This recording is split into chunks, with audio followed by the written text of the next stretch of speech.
Dalam Minggu Sengsara ini,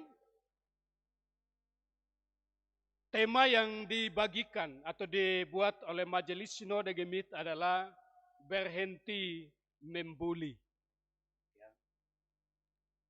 Bully ini bahasa Inggris, kalau bahasa Timur bully, ya tambah M sedikit. Bully artinya goda.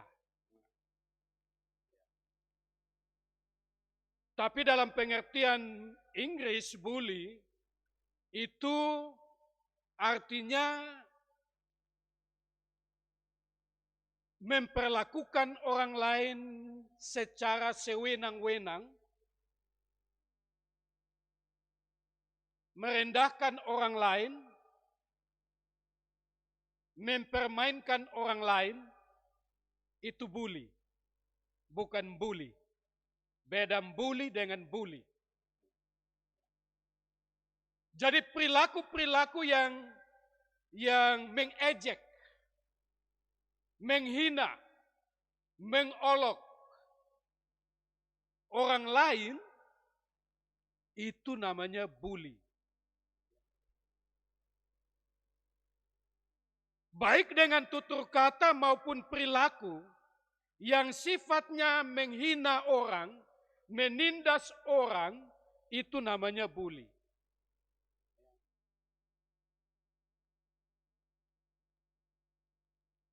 Biasa kalau di rumah itu kalau ibu-ibu banyak omong, suami bilang begini, lu tahu apa? Lu diam. Itu bully. Dengan kata-kata. Hanya karena dia perempuan, lalu tidak banyak beromong. Padahal dia cerewet. Begitu. Bapak Ibu Saudara-saudara, mari kita lihat bacaan kita. Konteksnya bacaan kita adalah Yesus baru saja selesai menjalani dua pengadilan. Yaitu pertama adalah pengadilan agama dan yang kedua adalah pengadilan sipil. Pada pengadilan sipil yang dipimpin oleh Pilatus, keputusan diambil. Yesus disalibkan, Barabas dibebaskan.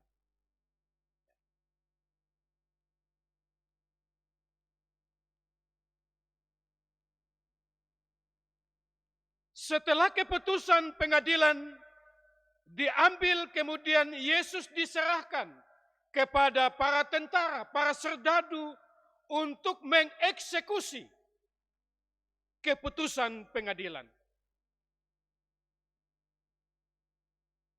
Jadi setelah Pilatus ambil keputusan untuk menyalibkan Yesus, lalu Yesus diserahkan kepada para serdadu, para tentara untuk mengeksekusi keputusan pengadilan.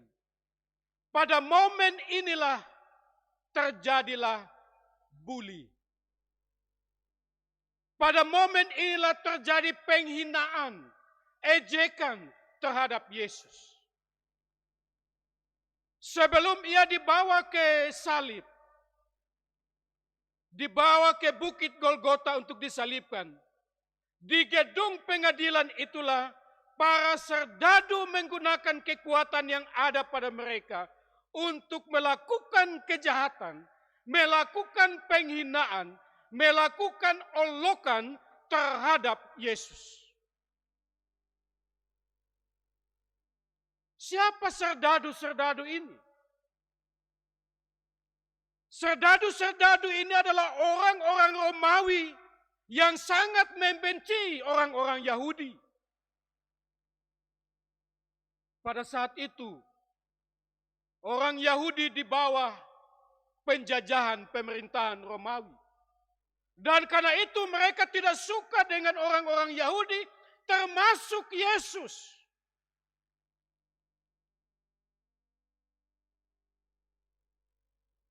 Kalau ada kesempatan mereka bisa kasih mati orang Yahudi, mereka lakukan.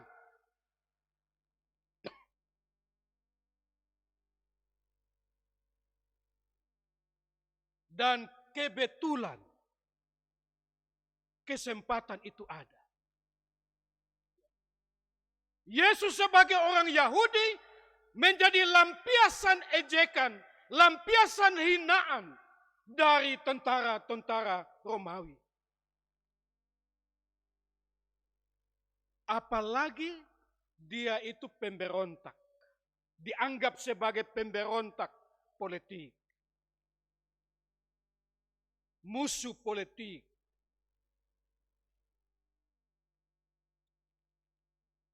Bapak Ibu saudara-saudara, pada saat ada di tangan para serdadu, Yesus benar-benar dipermalukan.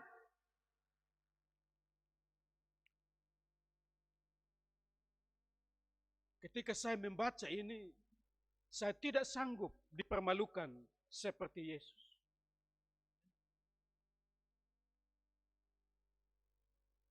Tidak dipermalukan oleh pemimpin-pemimpin politik, tidak dipermalukan oleh pemimpin-pemimpin agama, tapi dipermalukan oleh tentara-tentara yang pangkatnya barangkali satu strap kun merah, satu siku merah, kuning.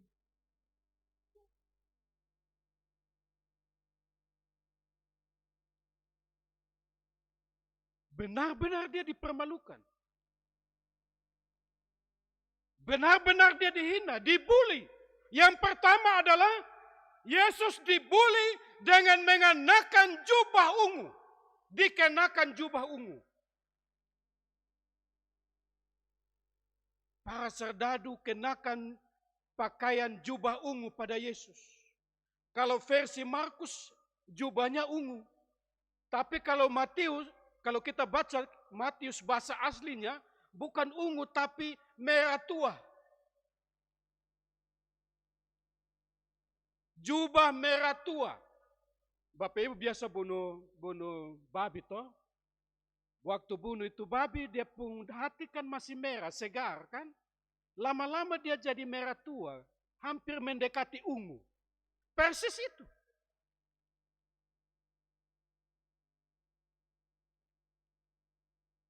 Pada saat itu saya percaya bahwa jubah ungu itu tidak dimiliki oleh serdadu-serdadu pangkat rendahan. Mengapa? Karena jubah ungu hanya bisa dipakai oleh bangsawan. Harganya mahal.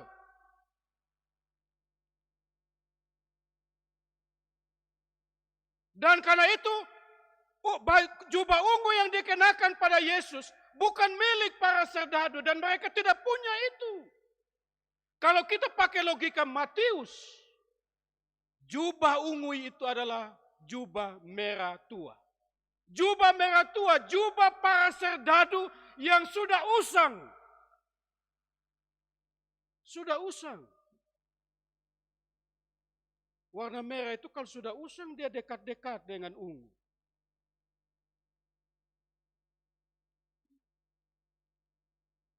Itu berarti apa Bapak Mama? Jubah ungu yang dikenakan pada Yesus adalah jubah ungu palsu.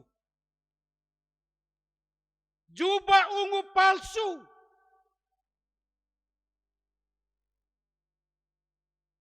Supaya kelihatan itu Yesus raja, Yesus itu ada dipermuliakan supaya seolah-olah dia raja, maka sudah kasih pakai dia merah tua yang keungu-unguan. Ini penghinaan.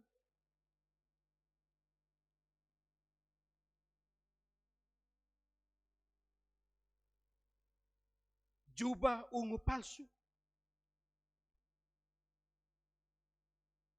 Yesus dipakaikan jubah ungu palsu memperlihatkan bahwa ia bukan bangsawan. Mereka bukan tahu rakyat bahwa dia itu bukan bangsawan yang benar.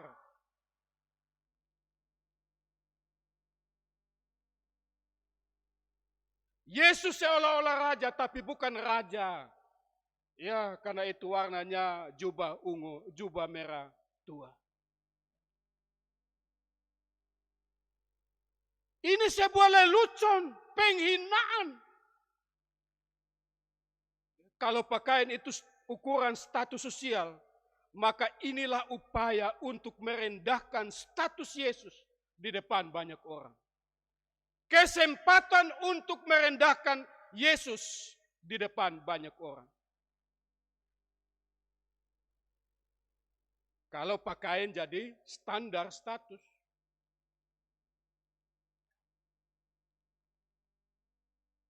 Yang paling tragis bab mama, jubah itu hanya dipakai sebentar lalu dibuka kembali dan dikenakan pakaian yang lain. Ya, suka pakai jubah ungu palsu, terus hina habis dia buka kembali ini baju, terus pakai dia yang baju yang lain. Saya teringat bagaimana Adam dan Hawa telanjang di Taman Eden ketika jatuh dalam dosa. Mereka malu dan bersembunyi, lalu Tuhan membuat pakaian dari kulit binatang mengenakan pada Adam dan Hawa. Kejadian 3 ayat 21. Kenapa Allah buatkan pakaian dan kenakan pada Adam dan Hawa? Karena Allah tidak ingin manusia malu. Allah tidak ingin manusia telanjang.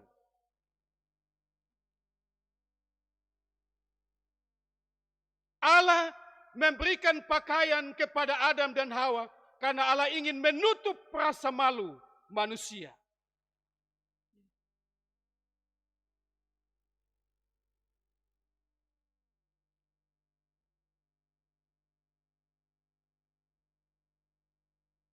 Bapak Ibu, manusia sering tanpa rasa malu, ya. Manusia sering tanpa rasa malu menelanjangi Tuhan dengan kepalsuan kehidupan. Manusia tanpa rasa malu sering menelanjangi Tuhan. Tanpa rasa malu menelanjangi diri sendiri, menelanjangi orang lain.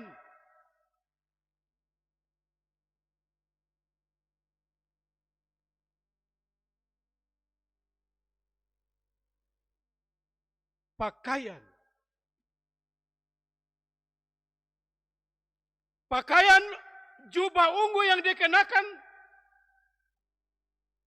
Bunyi apa itu? HP.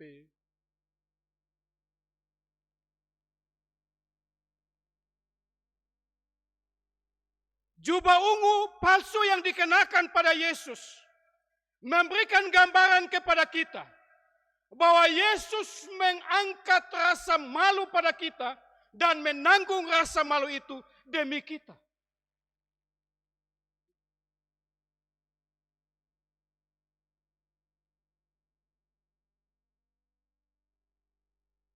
Yesus menerima hinaan jubah ungu palsu itu supaya menutup rasa malu kita. Supaya kita yang telanjang oleh dosa itu ditutup kembali aura kehidupan kita. Itu maksudnya.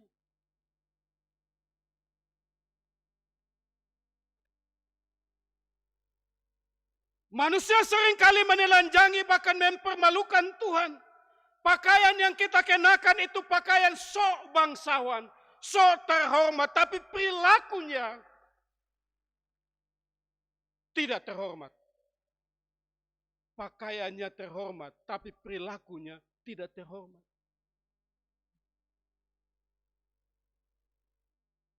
Apalagi kalau dia pergi pasar, ibu-ibu itu. Ini berapa? Ini berapa? Ini berapa? Saya tidak takut istri pun mengomel. Yang saya paling takut dompung telunjuk. Sampai di pasar ini dia tok ini.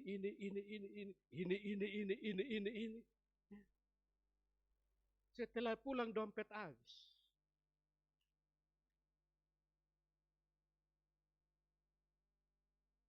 Yesus mengenakan jubah palsu supaya kita mengenakan jubah kebenaran. Itu maksudnya. Yesus mengenakan jubah ungu palsu supaya kita kelak mengenakan jubah kebenaran itu.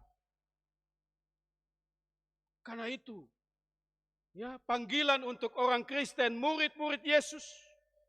Jubahmu boleh rombengan, tapi perilakumu jangan rombengan. Jubahmu boleh murahan, tapi perilakumu jangan murahan. Jubahmu boleh murahan, tapi perilakumu harus memuliakan Tuhan.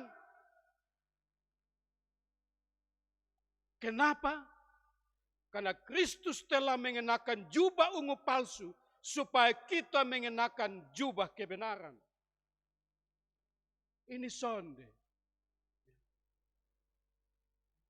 Gereja rapi, tapi pulang dia pemulut tidak rapi. Datang ke gereja rapi, haken, tumis, apa itu? Tinggi itu apa itu? Tumis, apa? Tumit. Tumis lah. Bahkan ada yang setengah tali, satu tali. Tapi perilakunya tidak tinggi seperti sepatunya, rendah.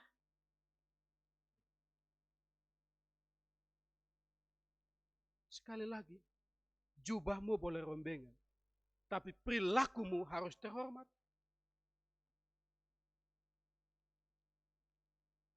Koruptor-koruptor yang hadir di gereja, ya, bajunya mahal, uangnya banyak, tapi koruptor, perilakunya murahan, rombengan. Yang kedua, Yesus dikenakan mahkota duri.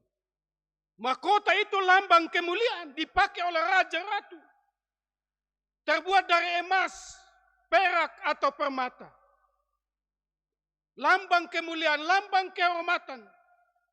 Tapi yang Yesus dipakai, yang dikenakan pada Yesus, bukan mahkota kemuliaan, tapi mahkota duri. Mahkota palsu. Tadi jubah ungu palsu, sekarang mahkotanya palsu.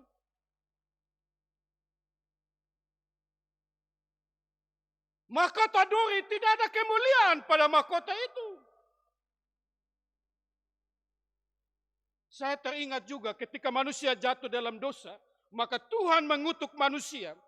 Kejadian 3:17-18 bilang, dengan bersusah payah engkau akan mencari rezekimu dari tanah seumur hidupmu, semak duri dan rumput duri yang akan dihasilkannya bagimu. Intinya, onak dan duri akan membayangi perjuangan kita dalam meraih, dalam mencari rezeki. Jadi ketika Yesus dikenakan mahkota duri, itu mengatakan bahwa Yesus mengangkat kutukan itu dan mengganti dengan kelegaan. Yesus mengangkat beban itu, menggantikan dengan kelepasan. Memang itu penghinaan. Tapi dia rela menanggung penghinaan itu untuk memberikan kelegaan, kelepasan kepada kita.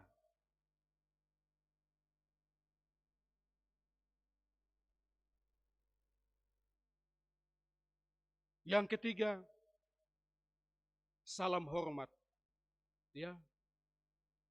Di situ bilang, salam hai raja orang Yahudi. Ini juga salam hormat palsu. Jubah ungunya palsu. Mahkota duri, mahkota palsu. Salamnya juga palsu.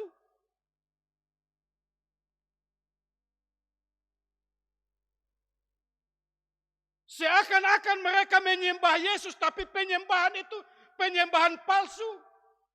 Penyembahan seolah-olah. Ibadahnya itu ibadah palsu. Di gereja kita kusuk. Di gereja kita kusuk. Tapi di rumah kita rusuh. Di gereja kita haleluya, tapi di rumah halilintar. Ya tuh.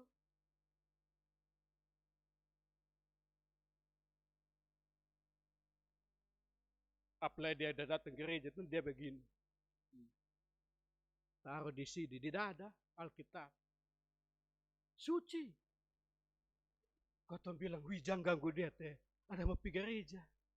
Pulang halilintar. Piring pecah, gelas tak lempar. Babi, kambing, anjing. Itu halilintar, bukan haleluya.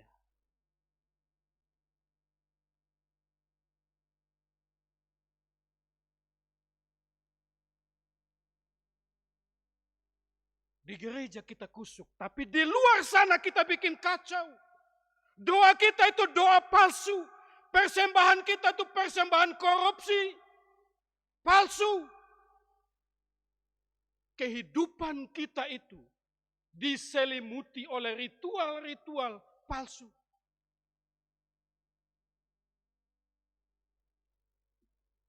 Tapi yang ikut gereja yang hari Sonde, tulus. Pulang sampai rumah juga tulus. Ya. Kalau Bapak tampilin, dia menyanyi, tahanlah dan berjuang terus. Itu tulus. So dapat tampilin baru dia bilang, sudah dapat sayang Tuhan. Keempat, tongkat. Dihina dengan tongkat. Tongkat itu lambang kekuasaan, lambang otoritas, lambang kewenangan. Tongkat itu diberikan kepada Yesus adalah tongkat palsu.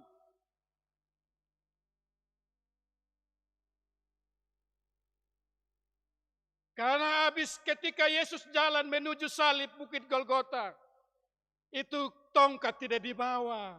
Dong su ambil kau buang itu tongkat. Siapa yang ambil? Serdadu.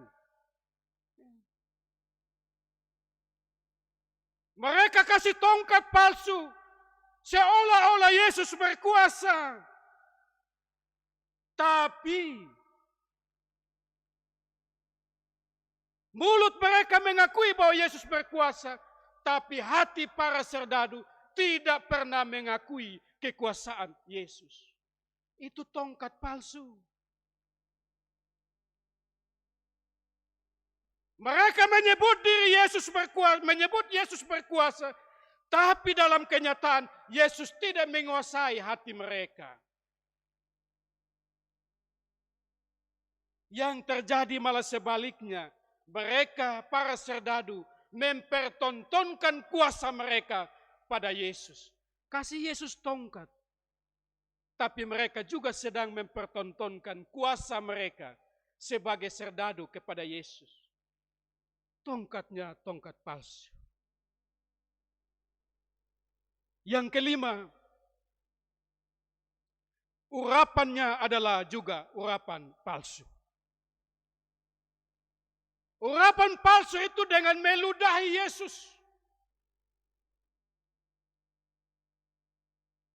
Maria mengurapi Yesus dengan minyak narwastu yang mahal. Harga 300 dinar. Tapi para serdadu mengurapi Yesus dengan ludah yang keluar dari mulut mereka yang bau dan jijik.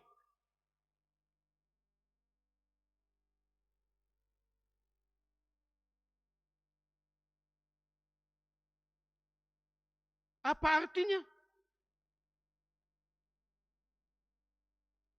Mereka mau tunjukkan pada orang banyak bahwa Yesus itu bukan saja tidak punya kuasa, tapi Yesus juga menjijikkan. Dengan meludahi itu tanda bahwa Yesus menjijikkan. Ya.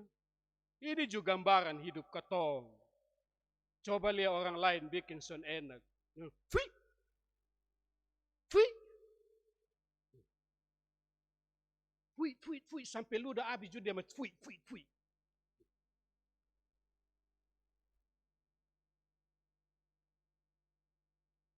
Fui, fui, fui. Itu penghinaan. Kita kayak jijik dengan itu orang. Makanya fui, fui, fui, fui. Mudah-mudahan di radio dengar bilang fuit, fuit, fuit. Pasti.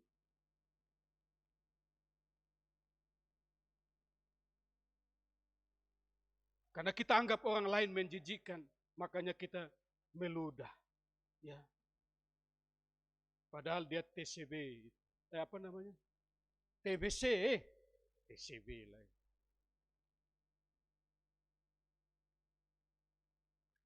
Bapak Ibu Saudara-saudara, Yesus benar-benar dibuli oleh para serdadu. Yesus benar-benar dibuli, jubah palsu, mahkota palsu, penyembahan palsu, tongkat palsu, urapan palsu, bahkan dipukul. Dipukul. Benar-benar Yesus ditelanjangi di depan banyak orang. Siapa yang sanggup begini? Angkat tangan. Ini harga diri. Siapa mau kalah? Ketika menyangkut dengan harga diri, maka mata ganti mata, gigi ganti gigi. Itu toh yang kita lakukan. Saya pun kawan, dia suka dia itu nona. Nah itu nona pun bapak mama kaya. Jadi dia minta saya antar. Sampai di mana sampai di sana bukan ketemu anjing dong, tapi mama. Tahu tuh. Lu siapa? Tidak, kami mau ketemu dengan mama pu anak nona. Ya lu siapa? Saya korek, lu kasih tahu lu siapa? Dia bilang, tidak, saya dari desa. Lu bapak mama siapa? Kotong ke di polisi sah. Ya. Diselidiki habis-habisan, pertanyaan bertubi-tubi. Saya korek sendiri lebih kotong pulang. Ya, ini hadapi penyidik. Kayaknya kami pulang, tidak jadi. Ya. Tapi saat kami pulang, dia pun mama, fui. Saya dalam hati, Tuhan tolong. Dia pun anak juga sama dengan yang lain. Pap Mesye. Hanya kebetulan sah. Kebetulan sah. Perilaku serdadu membuli Yesus itu juga kadang menjadi perilaku kita di dalam rumah, dalam pergaulan. Suami bilang, mama kalau berdiri itu cantik, tapi kalau jalan ke truk fuso. Coba. Mama kalau berdiri cantik, tapi kalau jalan ke truk fuso. Saya dalam hati, fuso na lu kawin dan dia. Mengangkat, tapi juga merendahkan. Sama dengan Yesus. Alami. Dia diangkat dengan jubah, tongkat palsu, mahkota, tapi direndahkan bersamaan dengan itu. Politik bela bambu jalan. Tahu pernah bela bambu? Ya, kaki satu injak bawah, tangan pegang atas. Satu kaki injak, tangan yang satu VI. Angkat. Kakak itu cantik. 11-12 dengan truk sampah. Coba 11-12, ini bahasa apa? 11-12 ini bahasa anak muda ya. 11-12, deka-deka, mirip. Nah, begitu. Angkat tapi kasih jatuh. Itu bully. Ya. Mulut itu punya kuasa untuk menaikkan orang setinggi-tingginya, tapi juga menjatuhkan orang serendah-rendahnya. Ini bahaya mulut. Apa pesannya bagi kita? Pesan yang pertama adalah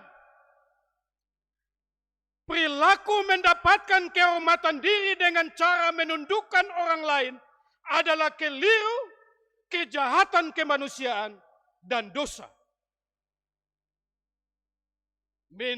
mendapatkan kehormatan diri dengan menundukkan orang lain, itu adalah keliru, kejahatan kemanusiaan, juga sekaligus dosa.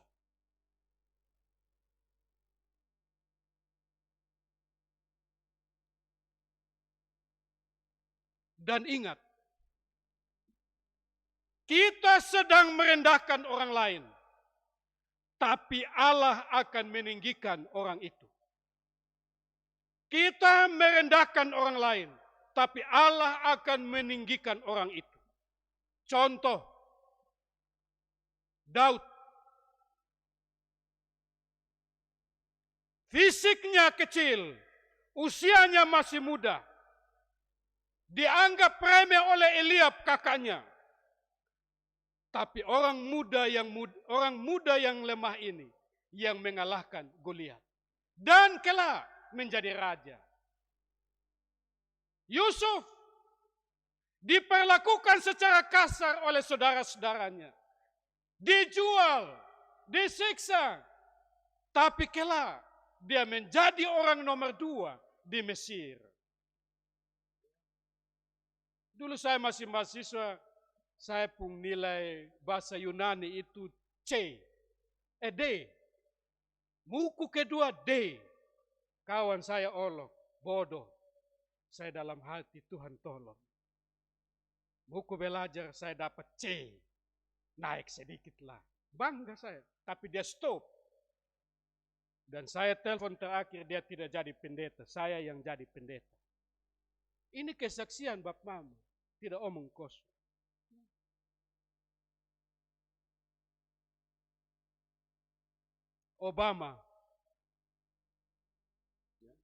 Obama itu dibully sebagai orang kulit hitam. Tapi dia menjadi presiden fenomenal di Amerika Serikat. Presiden pertama yang berkulit hitam.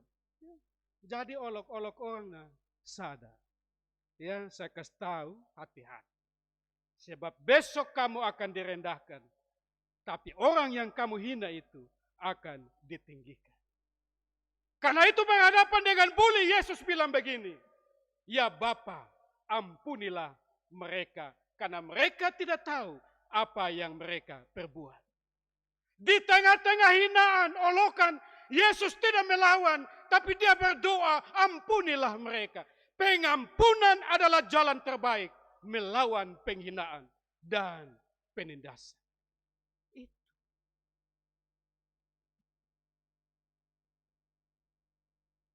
Bisakah kita mengampuni orang yang menghina kita? Ketika kita mengampuni dia, kita sedang melepaskan beban kebencian diri kita. Tapi juga membuka pintu kasih karunia untuk orang itu supaya dia bertobat.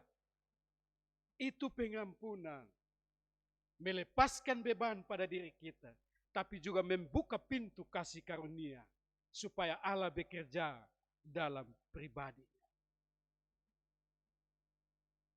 Mari kita memberi pengampunan kepada orang lain. Tuhan memberkati kita semua. Amin.